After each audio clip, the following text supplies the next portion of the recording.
Hey guys, here are 8 questions that I recommend asking a lawn care company. This is just my list and the ones I think that are important, but you might have something different that you really need depending on your what you're looking for in the property that you have.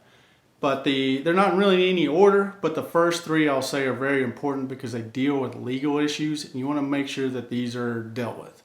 The first one is going to be insurance. You want to make sure any company that steps foot on your property has a liability policy. The state of Texas requires this, and most of the companies are going to have a $2 million policy that will cover just about anything that could happen. You don't want a company that damages anything and then takes off on you. You want to make sure that they can get it fixed.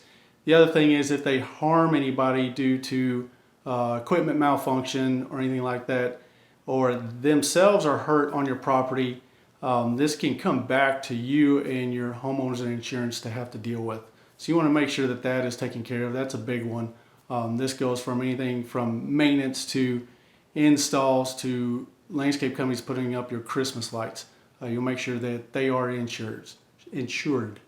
The second one's going to be on your pesticide license. So any company that comes to spray any fungicide, any insects, or any weed control products in your turf or in your beds, they must carry a Texas Department of Agriculture pesticide license. There are 2 different versions of this. There's a structural and then a TDA license.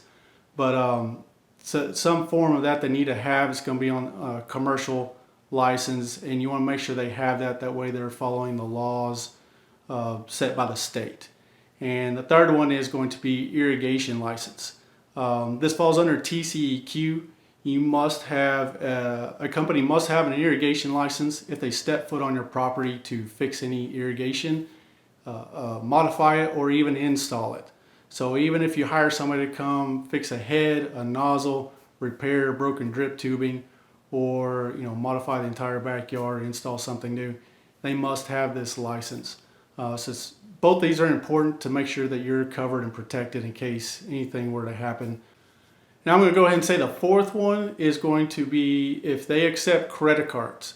We're in 2020 now, and most companies will accept credit cards. Like a lot of us, we will only accept credit cards for the most part. We don't want to be leaving checks or anything under the doormat. We'll try to reduce the amount we're sending through the mail as well. Credit cards are one of the safer ways of making payments. And then the fifth one will be scheduling. You want to make sure that the company is putting you on some type of schedule.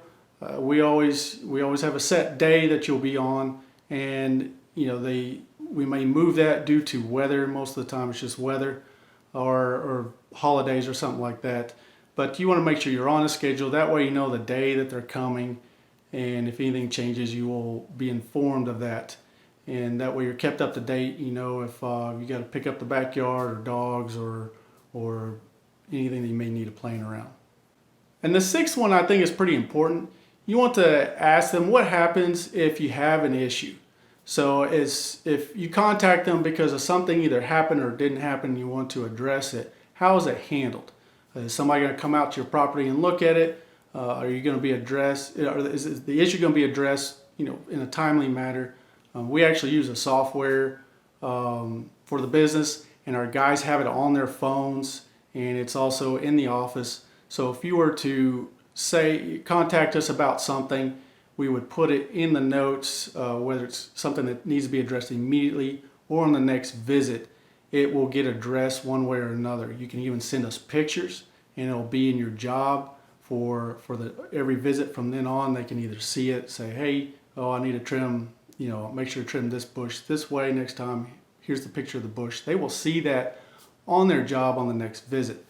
Vice versa, if we see something, our guys can take a picture of it, and it will notify us in the office, and we can email it to you and let you know as well.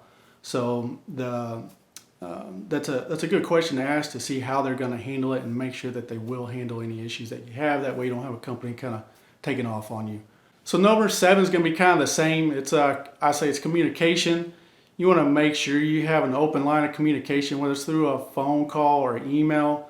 a lot of companies these days are easy. It's easy for them to respond to email and not getting tied up with phone calls, because a lot of phone calls do come in.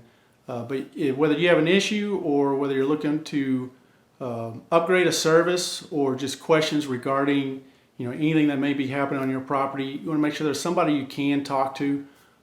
Here, we've got somebody in the office that can address your accounting issues, and then we have field managers that can handle anything in the field. So that's something good just to have out there, and make sure you can speak with somebody. The eighth one, which it's the final one, not really the last one, but you want to make sure they either have their trucks marked or they're in uniform, because you don't want anybody, whether it's somebody else in your family that doesn't know that we're coming and they're not uniformed and they're in their backyard, you don't know who they are. The best thing to do is just know that they're in a uniform, and when you see like these maroon shirts with the logo, that it's Century running around your property and getting everything cleaned up for you. But you just want to make sure that everything's marked one way or another. It just helps out you. It helps out your neighbors as well. If guys are walking around your yard and not in uniform, your neighbors could get a little frightened by the situation. You just never know what may be going on. But these are my questions I think are good to start with asking. And of course, add on all you want on that or take some away, but I think these are some of the important ones. If you have any comments or questions, just leave it below and we'll get you taken care of. Thank you.